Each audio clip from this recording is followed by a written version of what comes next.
My name is Cecile. Just the other day, my elementary school-aged daughter surprised me by asking, "Mom, can you teach me how to do makeup?" I'm 39. Girls these days seem so mature for their age. Now that I think about it, as a little girl, I was thrilled with inexpensive candies that came with pretty toy necklaces, or lipsticks from capsule toy machines. It feels like just a moment ago I was changing her diapers, and now she's on her way to becoming a beautiful young lady. Oops, almost brought myself to tears. Today, I'm going to talk about back when I was a bit more of a beauty myself. Please, listen if you'd like. This was about 8 years ago. I had just finished a month-long stay at my parents' home in preparation for giving birth, and returned to the home where I lived with my husband, Tommy, baby in arms. I thought we were starting our happy life as a family of 3, but it turned out to be a family of 4. Yes, for some reason, my mother-in-law Melinda, who was supposed to be at her own house, was there to greet me. I was told, "I thought my son wouldn't manage on his own, so I moved in to help." Well, maybe a man alone would struggle with daily life. Not being there, I thought, maybe that's just how it is, and thanked my Melinda for taking care of my husband. She seemed quite pleased, saying, "I'm honored to have been of help." And as I entered the house, everything was neat and the air was clear. Perhaps it was good she lived with us. But then, a problem arose. My overseas brand wedding ring, which I had to remove and store away because it no longer fit during pregnancy, was nowhere to be found. It was supposed to be in the bedroom drawer. Where's the ring? My overseas brand, where did it go? I searched everywhere, only to find something even stranger. My overseas brand bag was missing. The bag I had saved up for and bought with much effort before I was married. Wait a minute. Even the shoes from an overseas brand I'd splurged on as a birthday gift to myself were missing. Now, the ring is one thing, but it's really strange for such large items to disappear. After all, I only used them on special occasions and hardly ever moved them from their storage. Feeling something was off, I hurried back to the living room and asked Melinda, "Melinda, did you tidy up the bedroom closet?" "What's the rush? I haven't touched the bedroom," she replied. If Melinda didn't tidy up, then it must have been stolen, right? "So, have you noticed anything missing? Was there anything unusual while I was away?" I asked. However, both my husband and Melinda, avoiding eye contact, denied anything was amiss. "Nothing happened, right, Mom?" Yes, it was all normal. I told the two, who were speaking so strangely, my wedding ring, brand name bag, and shoes are missing. My bedroom was burglarized. Melinda, surprised, asked, "Are you sure you looked everywhere? Are you sure you looked everywhere?" In my panic, I could only nod at Melinda while frantically calling the police on my mobile phone. "Hello, is this the police? I've been burglarized. The situation and address?" What are you calling the police for?" Melinda shouted at me, clearly upset by the police's questions. Caught off guard by her scolding, I froze, staring blankly. The woman on the phone kept asking, "What's going on?" "Oh, sorry, you needed the situation and address, right?" While feeling Melinda's disgruntled gaze, I relayed the details to the police. In less than 10 minutes, 2 police officers arrived at our home. They wanted to see the room where the theft occurred. However, Melinda kept insisting, "It's a misunderstanding, please leave.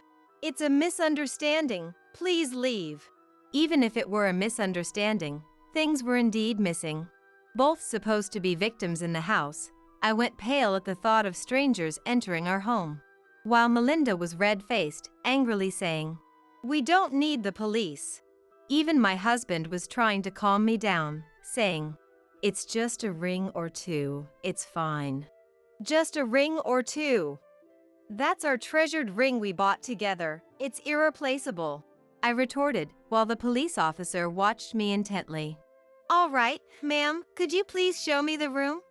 Your husband and mother-in-law can stay in the living room, we'll talk to them." With that, the older police officer asked the younger one to handle my husband and Melinda, while guiding me to the bedroom. Melinda was still furiously saying, "Don't just go looking around someone's house." After all, this house, though in my husband's name, is also my home. By that logic, Melinda could have been told the same about intruding in someone's house. Of course, Melinda didn't seem to realize that. Confused by their behavior, the older officer asked me, "Have you been living with your mother-in-law all this time?" "No, I went back to my parents' home for childbirth. I just returned today and found out Melinda had been living here while I was gone." Did your husband ever discuss letting his mother stay here with you? No, I didn't agree to that. I see. Before you went to your parents, were the missing items here? They were. I don't have proof for the ring and bag, but I have a photo of the shoes. I was thinking of selling them secondhand. See, the saved date on the data is exactly a month ago. Right, so it must have been lost after you went to your parents' house, the police officer said, narrowing his eyes as if piecing something together. Let's take a look at the room, he suggested. I led the officer to the bedroom and explained again where the missing items had been stored.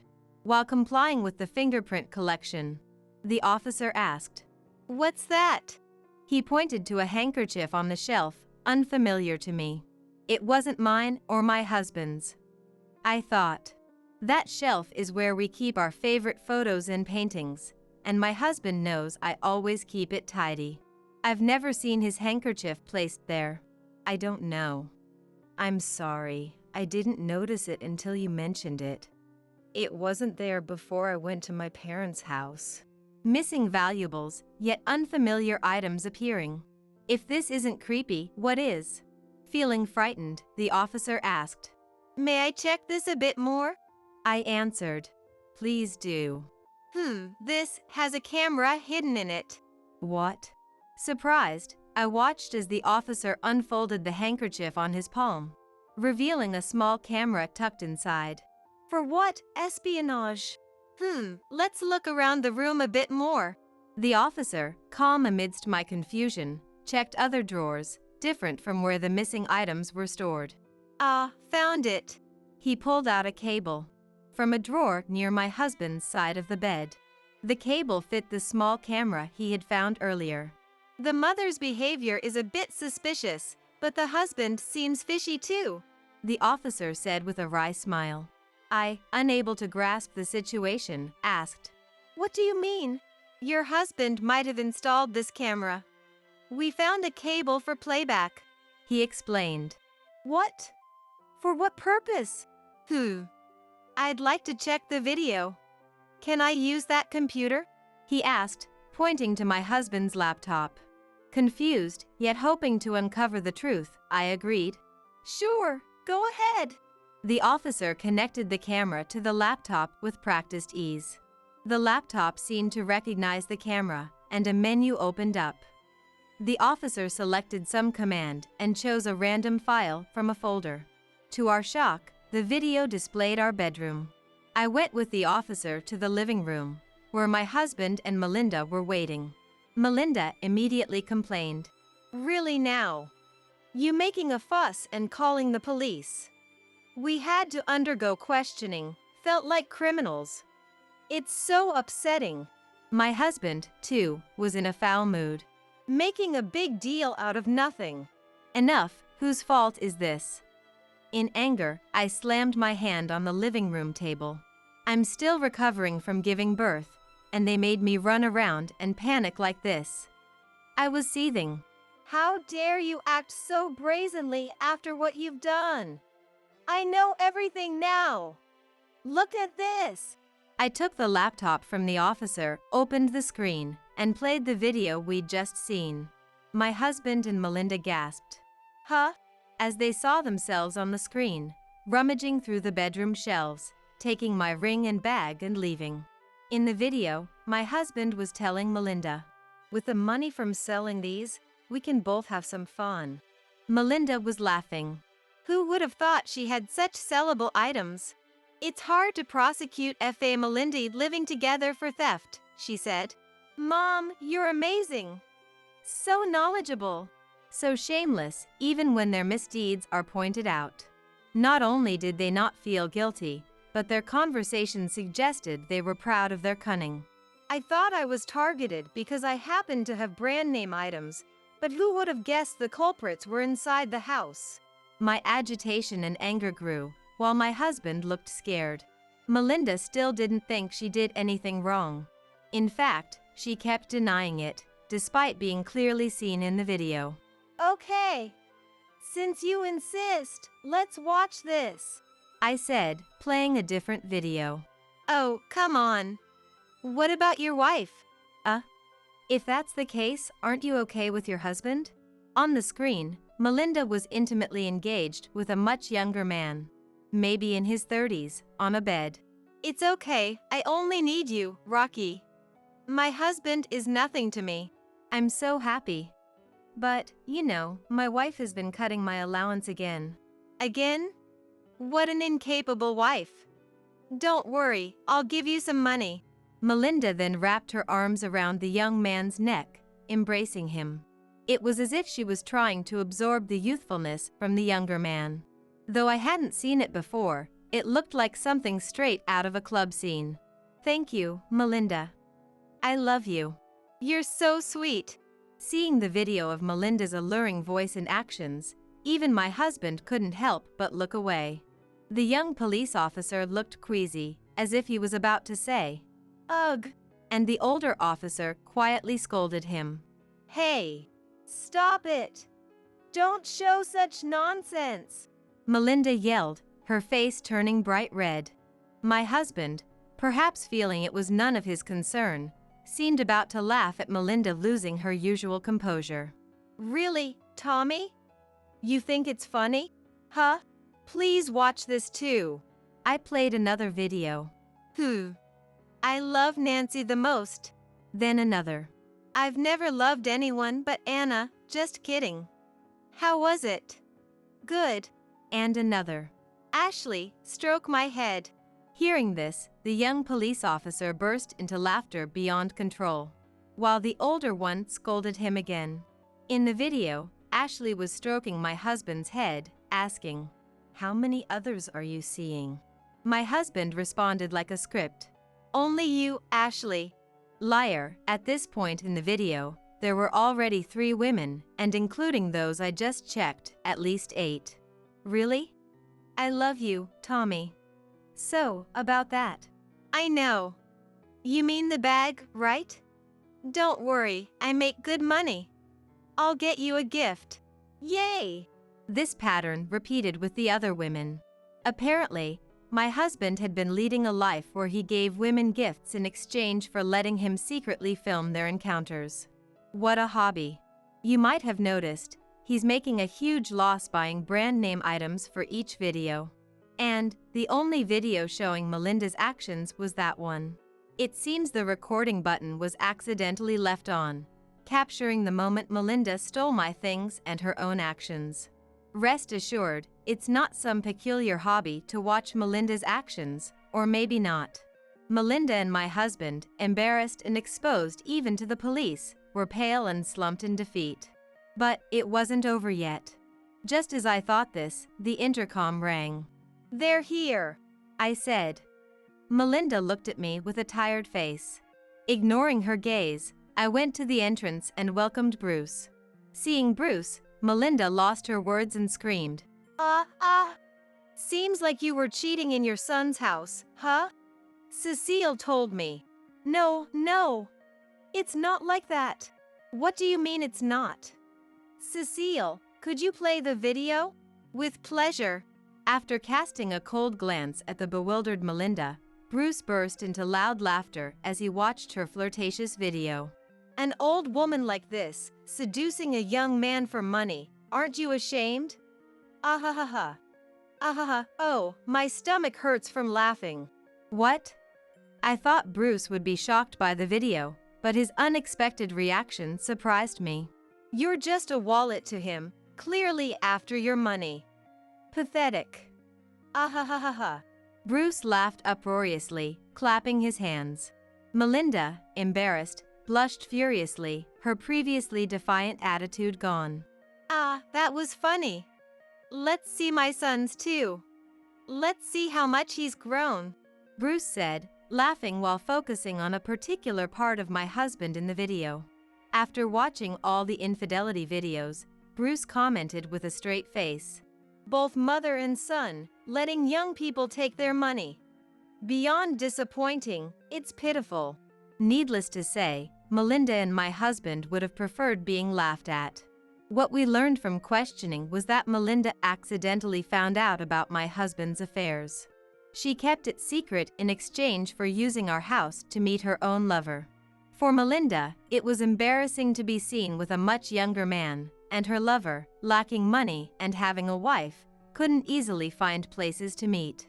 For my husband, having the freedom to invite girls he met online without going out was cheaper and more convenient. Thus, Melinda and my husband, keeping each other's affairs secret, turned this house into their paradise of indulgence. Becoming accomplices. Their arrangement worked by one leaving the house while the other met their lover. Melinda never imagined the videos would be accidentally recorded. I'm sorry, Cecile. Bruce. I'll return the money, do anything, please, forgive me. Me too, Cecile. I'll change, do anything, please forgive me. Melinda and my husband begged, bowing their heads. Bruce and I exchanged glances and laughed. You'll do anything, right? Indeed, anything? They both answered. Of course. To our question. Then let's divorce. What? Our simultaneous declaration to divorce left my husband and Melinda in shock. You said you'd do anything, right? Let's get a divorce. No, wait, anything but that, please. No way. Bruce, without hesitation, refused Melinda's desperate pleas and deep apologies. The divorce was not retracted. My husband, too, was crying and deeply apologizing, but I did not withdraw the divorce either. Thus, only hours after returning from my parents' home post-childbirth, my divorce was decided upon, under police supervision. Later, I had my husband pay me the same amount as the sold items as compensation in the divorce trial. Additionally, I demanded double the standard amount for alimony and compensation for infidelity. Why double? I slightly intimidated them by saying, You know, your mistresses seem to be married. I could inform their spouses. This was mainly a bluff, as I didn't even know their names at the time. And it's like I noticed that they're married because of the ring in the video. The threat was effective immediately, given the number of mistresses involved. My husband, terrified at the thought of being sued by each spouse, agreed to pay double the standard amount. Meanwhile, Bruce furiously obtained the lover's contact details from a crying Melinda and called him over. He informed the lover and his wife of the affair, leading to their divorce too. Both spouses demanded compensation from their cheating partners in the divorce trials. Though I promised not to inform the mistress's spouses, I never said I wouldn't demand compensation from the mistresses themselves. After extracting all the communication from my husband's smartphone, I contacted each woman to claim compensation for the affair, which they agreed to pay. Secretly, I was glad my husband had so many mistresses. It turned out to be quite profitable. But, as a single mother without a steady job, I knew I could never have too much money. Turning the harm I suffered into financial compensation didn't erase the damage done. So, with a substantial sum of money, I divorced my husband. 8 years have passed since then. Eventually, my husband ended up paying compensation to his mistress's spouses too. Their husbands, noticing their wives suddenly had a lot of money, grew suspicious. This led to the discovery of the affairs, resulting in some divorces. My husband, now overwhelmed with debt from the numerous compensations, was offered help by a certain woman. A goddess descended. He must have thought. But alas, this woman turned out to be a bad one. He thought they were close to marriage, only to find out she was already engaged to another man. My husband had spent what little money he had on a ring and dates for her, only to end up with a big loss and a broken heart. He never learns. Of course, I can't muster any sympathy for him. Melinda, having proposed marriage to her affair partner after her divorce, was spectacularly rejected. Still, she didn't give up, repeatedly ambushing him on his commute, until she was cautioned under a public nuisance ordinance. Of course, naturally, that was the end of her relationship with her lover, who, as Bruce said, had only seen her as a wallet from the start. Well, everyone should be able to see it. Melinda was the only one who hadn't realized she was being used. It's a laughable tale. As for Bruce, after separating from Melinda and becoming estranged from his son, I worried about him being alone, but it seems the compensation money from the divorce trial sparked an interest in bonsai. Now he's happily involved in a circle with people who share his hobby. That's a relief. Though I didn't expect it, I looked him up and, sure enough, he'd even set up an SNS account. I've discreetly followed you, father-in-law. And me, honestly, fed up with men. Marriage, no more, and still going strong as a single mother. I relied on my parents until my child was old enough for daycare, then started job hunting. Juggling child-rearing, it took about a year, but I found a great company that's understanding of single mothers. There are others like me there, so although we sometimes work late, we're usually allowed to leave on time. I used to think single mothers had to work non-stop, but with proper allowances and just my daughter to care for, we live quite normally without extravagant luxuries. There's talk of a promotion when my child reaches middle school. I haven't decided yet, but I want to consider what will make my daughter happiest and my parents too. Despite everything, the joy comes from meals shared with my daughter, and sometimes my parents. Oh, I did well to leave that man. Serves him right. He never even got to be called Dad by my adorable daughter. My marriage ended in a crazy way, but as a parent, I still hope my daughter finds a good person and has a happy marriage. Until the day she brings home a wonderful man, I'll do my best as a mother. So, off to work again today. Our daughter Ashley's delivery went smoothly, and we had just returned home that day. Right then, a gift arrived from Ashley's husband, Henry, who couldn't be there for the birth due to work commitments. Though they had been in touch, Ashley clearly missed Henry and eagerly received the package, delighted. Everyone, please enjoy this. I wonder what he sent. Knowing Henry, it must be something I love. Ashley opened the package with pure joy. However, her joy quickly faded as her complexion turned pale upon opening it. As Ashley suddenly fell silent, we all peered into the package. Inside was just a dirty rag. And within, a note simply stating, "Don't come back." What is this? What does it mean? What's this about? Did Henry really send us this? In stark contrast to our shock, my husband, Kevin, visibly angry, threw the rag to the floor. It must be some mistake. It had to be. Surely, this is some kind of mistake. Should we contact Henry? I gently asked the clearly distraught Ashley, who had become silent and looked down, saying nothing more. This was too much for Ashley, who had just gone through childbirth. I couldn't bear to see her so exhausted and upset. But then, an unexpected turn of events was about to unfold. Kevin came home from work earlier than usual, with a somewhat relieved expression. Before I could ask what happened, Kevin spoke. With a deep breath, he grimaced, bit his lip in frustration, and then announced, "It appears that was meant as a warning. My name is Heather. I'm a 57-year-old and I'm supporting my fate as a housewife. Growing up, I was always looking up to my dad, an elite banker. During my school years, I had to be at the top of my class, or Dad would scold me, so my days were filled with nothing but study. Lacking time to play with friends, I led a solitary life at school. Thus, I enrolled in a prestigious university, as Dad suggested. If my grades fell, Dad would threaten not to pay my tuition. However, as I was preparing to find a job, Dad passed away in a car accident. The sudden loss left me utterly lost. Mom grieved daily over Dad's sudden absence.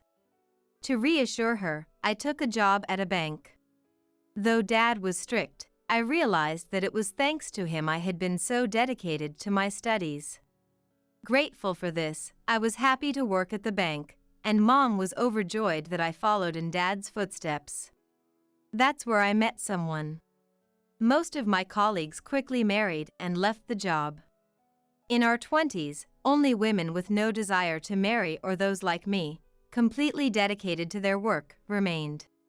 The bank was a busy place, making it hard to blend in with others around. Even though I was capable at my job, my inability to marry was mocked by my boss. Still, I diligently applied what I had studied in college to my work. Then, one day, after years of this routine, I was introduced to a man by my boss. That man was my husband, Kevin. In the company, he was known as a competent worker, trusted by our boss, and beloved by his colleagues. Being introduced to Kevin, who was cheerful and good-natured, took me by surprise initially. Though we had worked together on several occasions, our interactions had been limited to work-related conversations. The idea of going on a date with him was beyond my expectations. Yet, I found myself accepting his invitation to dine out. Kevin, with his constant SE, turned out to be a very kind and considerate person. Soon after, our relationship progressed swiftly towards marriage. I felt confident that with him, we could build a happy family. Kevin was indeed a wonderful person. Once we decided to marry, we bought a house and embarked on a new life together. Thanks to Kevin's stable income, I left my job to become a housewife. Both of us wanted children eventually. However, reality proved to be harsh, and despite the passage of time, we remained childless. 3 years into our marriage, I was diagnosed with a condition that made it difficult to conceive. The thought that I was the reason we couldn't have children was devastating. But Kevin was there to encourage me, insisting we face the challenge together. With his support, I began fertility treatments. Years passed without success, but finally, after 5 years, our long-awaited wish was granted, and I became pregnant. We were overjoyed at the news of our forthcoming child. Months passed and I gave birth to our beloved daughter. Kevin adored her even more than I did. Once Ashley was born, Kevin made it a point to leave work early, skipping company dinners to come home. Raised with our undivided love, Ashley grew into a very kind child. She was earnest and kind, always sing, just like Kevin. Time flew, and before we knew it, Ashley was a college student. Supporting her desire to help others, we encouraged her as she pursued her studies with enthusiasm. As graduation approached, Ashley expressed her wish to work in the city. While I supported her, Kevin found the idea of her moving away difficult to accept. It's natural for parents to worry about their children. But we encouraged her and Ashley moved to the city. Busy with her job, she seldom returned home, which initially left us feeling lonely. However, we wholeheartedly supported Ashley's dreams. Years went by, and Ashley, now 29, had apparently been promoted at work. Lately, my only joy has been our monthly calls with Ashley. Mom, thanks for always sending packages. It's no problem. How's work going? Are you keeping well? Everything okay? Ashley would always laugh off my worries, seeming a bit troubled by my concern. Mom, you worry too much. I'm 29 now. You don't need to worry so much. But I hardly get to see you, Ashley. It's natural for a parent to worry. Worrying was, after all, a natural thing. But you don't need to worry about me anymore. Despite my concerns, Ashley's voice was full of excitement. What could she mean? Then, taking a deep breath as if bracing herself, Ashley said, "I have someone I want you and Dad to meet." I couldn't hide my surprise at Ashley's words, as she had never introduced us to anyone before. "Who is it? Tell me." "It's a secret until we meet." Ashley, laughing childishly, sounded a bit excited as she hung up. A few days later, Ashley brought a tall man in a suit to meet us. I was surprised, but Kevin, who adores Ashley, was even more so. The idea of Ashley bringing home a boyfriend seemed to shock him. "I never thought she'd actually bring someone home. She used to say she'd marry me when she was little. Ashley is an adult. It's not strange for her to have a boyfriend." Despite my efforts to reassure Kevin, accepting the reality of his beloved Ashley having a boyfriend was hard for him. Sitting close to the man, Ashley introduced him with a happy essay. "This is Henry. He works in landscaping." "I'm Henry. I'm in a committed relationship with Ashley. It's a pleasure to meet you." Henry seemed sincere and serious, and although Kevin was initially wary, they gradually warmed up to each other. Henry grew up in a home without a father after his parents divorced. He had difficulty fitting in and finding opportunities to meet people due to his busy work life. But then he met Ashley. They were introduced by a mutual acquaintance and recently started dating.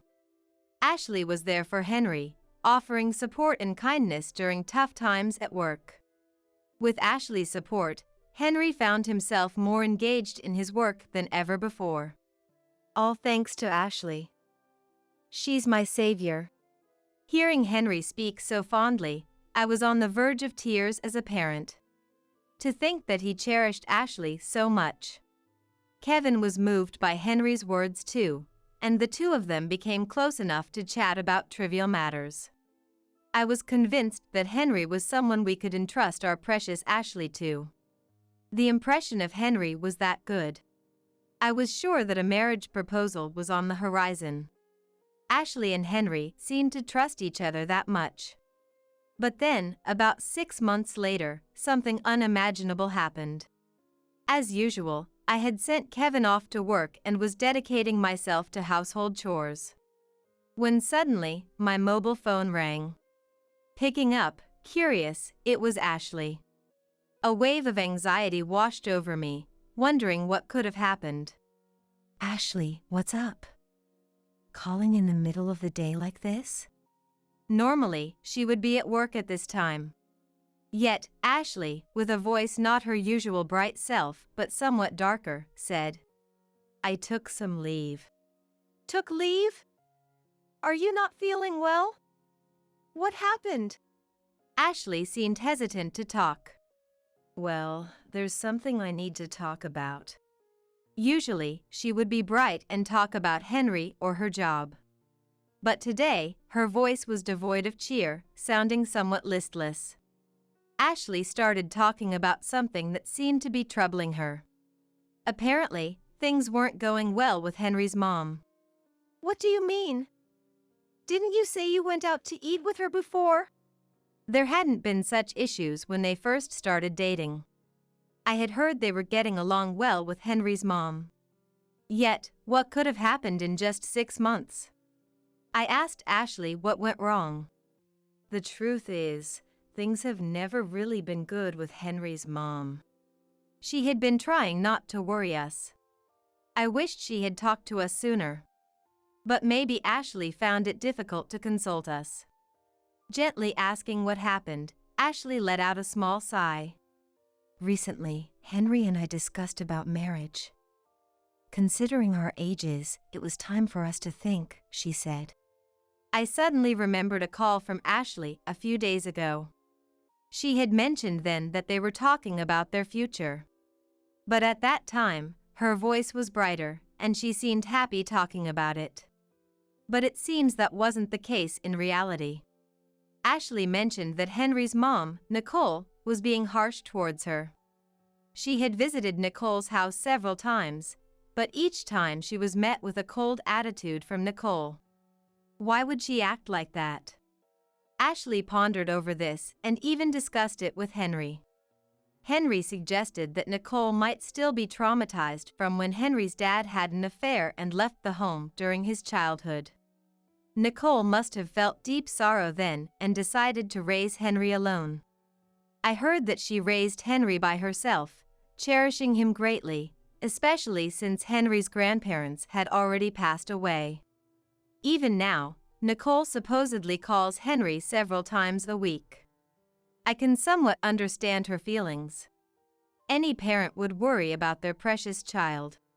But that doesn't justify her attitude towards Ashley. When asked if she did something wrong, Ashley could only say she didn't know. With marriage talks with Henry underway, it seems Ashley wants to avoid worsening her relationship with Nicole. Ashley said this, looking very downhearted. It was the first time I saw Ashley so troubled. I told her that perhaps she should talk it over with Henry. Though Ashley's voice was somber, sharing her concerns seemed to lighten her heart. She said she would discuss it thoroughly with Henry and try to persuade Nicole to understand. Despite some apprehension, I decided to leave it to Ashley. Then, 9 months later, I received a call from Ashley, her voice bright. Henry proposed to me. She reported her engagement with a joy I hadn't heard before. While I was delighted with the sudden engagement news, Ashley's previous concerns came to mind. When Ashley happily shared her engagement news, I asked about Nicole. Then, Ashley's previously bright voice turned a bit somber as she began to speak. Apparently, Nicole, who dotes on Henry, had not approved of the marriage. Moreover, the engagement announcement seemed to have made Nicole colder towards Ashley. It seemed Nicole felt like Ashley was taking Henry away from her, and despite Henry's attempts to persuade her, it didn't go well. After much deliberation, they decided to go ahead with the marriage despite Nicole's objections. On one hand, I was upset at Nicole for treating Ashley harshly. On the other hand, I felt helpless about not being able to say anything strong to the people Ashley would be dealing with. Reluctantly, I told Ashley, "Let me know immediately if anything happens." They had decided on their new home and were proceeding with the moving arrangements. I wholeheartedly congratulated Ashley and Henry. But then, not long after, Ashley and Henry came to our house saying they had something to discuss. "What's happened?" Kevin asked anxiously. The two exchanged glances and then said happily, "I'm going to be a mom." She showed us an ultrasound photo with a happy expression. There, a still tiny baby was pictured. We were overjoyed, especially Kevin, who was more excited than anyone about the grandchild's arrival. "I can't believe we're going to have a grandchild. There's nothing happier than this." "You're exaggerating. I haven't even fully realized it yet." Ashley, blushing with a shy SA, made me suddenly think of something. It was about Nicole. If she hadn't even accepted their marriage, what would she say upon finding out about the pregnancy? When I asked Ashley about it, Henry, with a stern look, said, "I'll try to convince Mom again." Apparently, Nicole became even harsher towards Ashley after their marriage, and when they announced the pregnancy, she yelled, "Why would you have a child so quickly? That's strange, isn't it? You must have lured Henry into marrying you," Nicole accused. Ashley and Henry insisted that wasn't true, but Nicole wouldn't listen, Ashley said sadly. Henry told Nicole there was no need to be so angry, but she initially wouldn't accept it. However, worried that the constant complaints would burden pregnant Ashley, Henry persuaded Nicole several times, explaining the accusations were baseless. For now, Nicole seems somewhat convinced, but she still harshly blames Ashley. "I can't believe this is happening to you guys. But remember, we are here for you both. Give birth to your child in peace. That's right. There's nothing happier than Ashley being pregnant. Encouraged by our strong words, Ashley and Henry nodded with teary eyes. I had heard about mother-in-law and daughter-in-law conflicts, but never imagined Ashley would experience it. And it was unforgivable that Nicole complained for such strange reasons. But Ashley's trials didn't end there. Since becoming pregnant, Ashley's morning sickness worsened, and she started missing work. I visited Ashley several times and cooked meals for her. But her health didn't improve, and she ended up bedridden, according to Henry. I kept worrying and sending meals to Henry, but he refused to accept more, not wanting to worry us.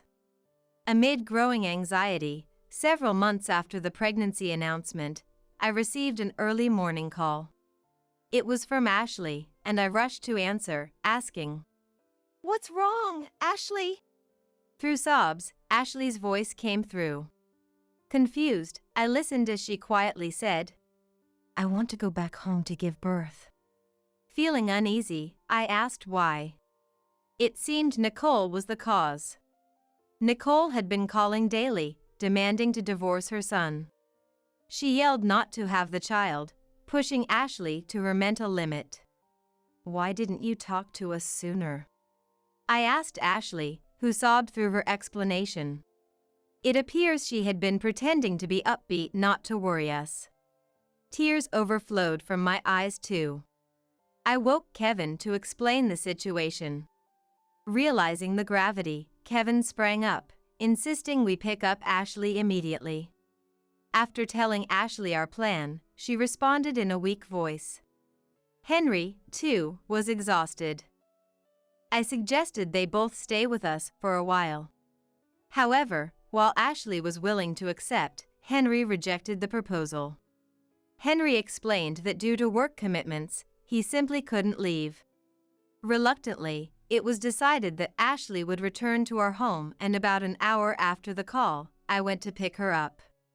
Upon arrival at home, there was Ashley, visibly exhausted.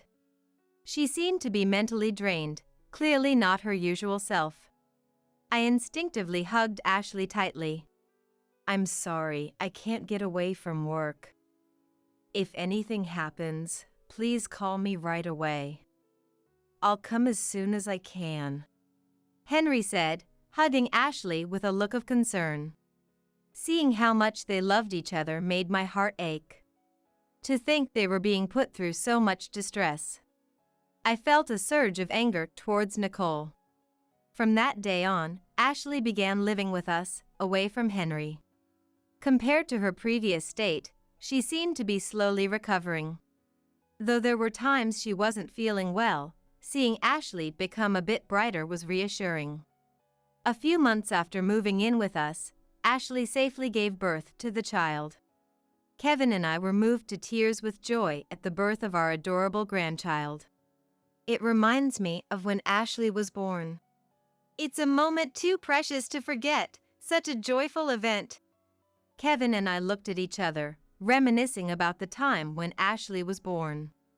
Ashley, blushing with embarrassment, immediately called Henry. She had informed Henry when she went into labor, but he couldn't make it in time.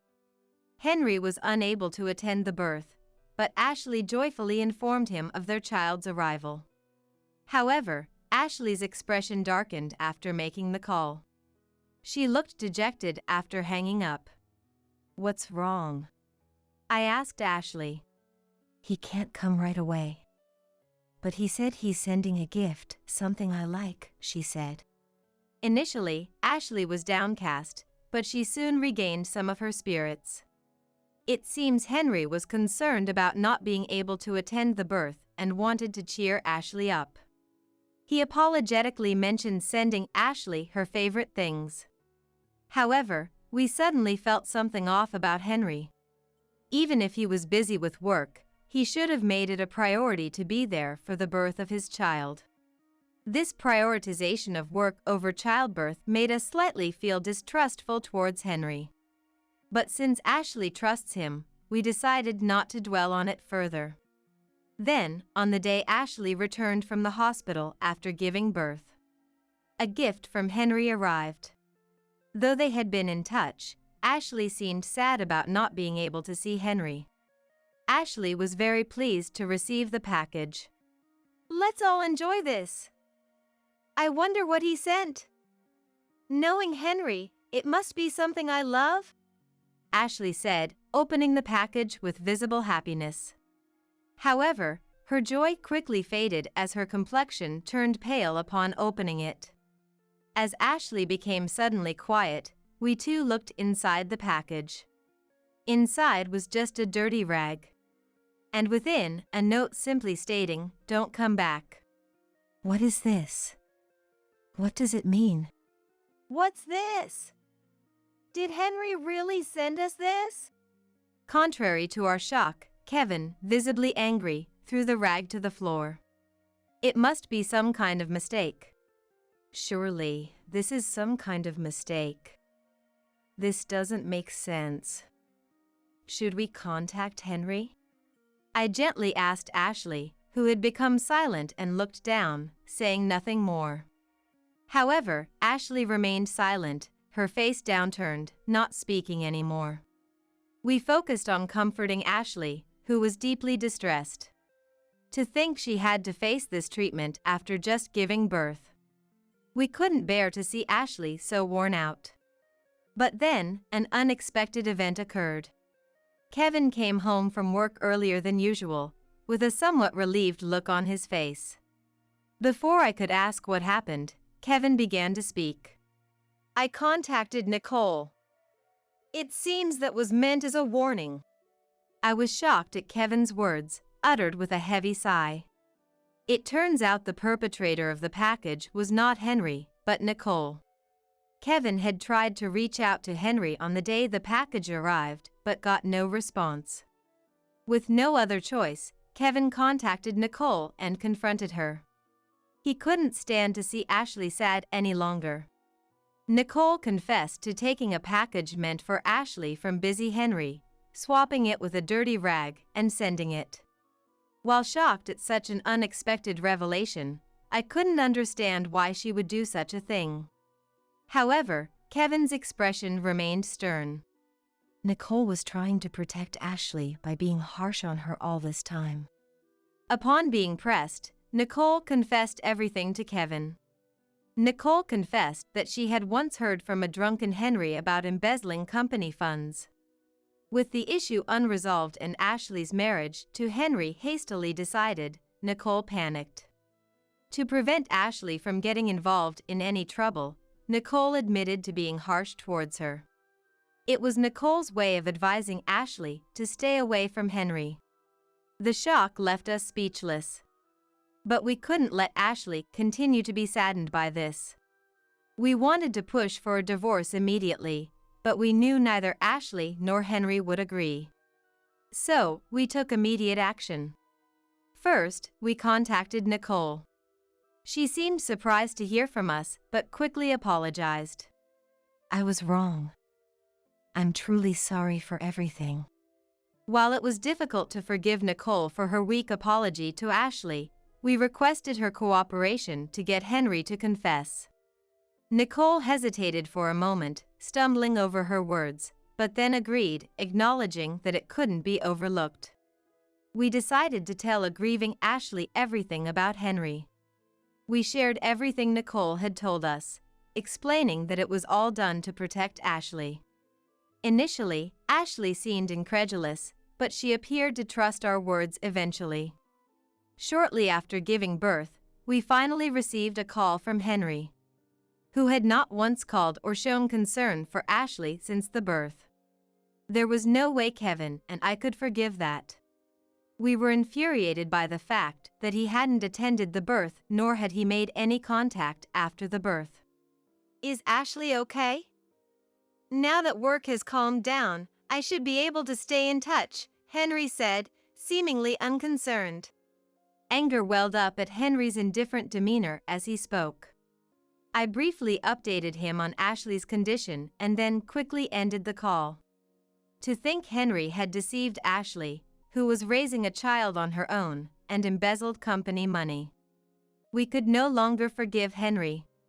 A few days later, Nicole provided us with a recording of Henry's confession. His voice on the recording showed no remorse, speaking as if the matter was already resolved. He seemed utterly unconcerned about embezzling company funds and even mocked the deception of Ashley. "It's all over now, isn't it?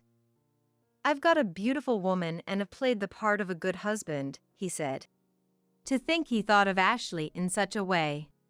With all the evidence compiled, I handed it over to Ashley. Ashley seemed resolved, initially saddened but unwilling to let her child be saddened, and sent the recording to Henry's company. It was 3 days later when Henry, unaware of these events, contacted Ashley. Suddenly, Ashley's mobile phone began to ring. There were multiple incoming calls from Henry. Ashley, now a protective mother, answered the phone with a strong stance. "What? I'm busy, you know. What's this about? Explain yourself. Why do you know about the embezzlement?" Henry's voice roared through the phone. Kevin frowned at Henry's blatant anger. Henry's voice grew even louder.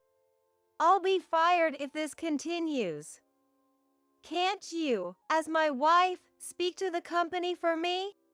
It appears the company's president had seen the evidence Ashley sent, leading to Henry's dismissal and a demand for compensation. Moreover, the company threatened to report him to the police if he didn't pay the damages. Henry must have contacted Ashley in a panic. Ashley sighed heavily at Henry's selfishness. "That's your own fault, isn't it? I don't know anything about that," she responded dismissively. Henry began to show his irritation. The sound of something being thrown could be heard over the phone. "What's with that attitude? Acting all high and mighty when you don't even earn money." I was stunned to hear such unprecedented shouts through the phone. To think such a person had been close to Ashley. But then, Kevin, who was right beside me, became furious and yelled back at Henry on the phone. "Enough is enough. Don't drag Ashley into this. This is all you're doing, yet you blame others." It was rare for the usually de-mannered Kevin to get angry. But his voice was filled with a cold fury I had never heard before. Henry's voice trembled in response. Well, there's a reason for this.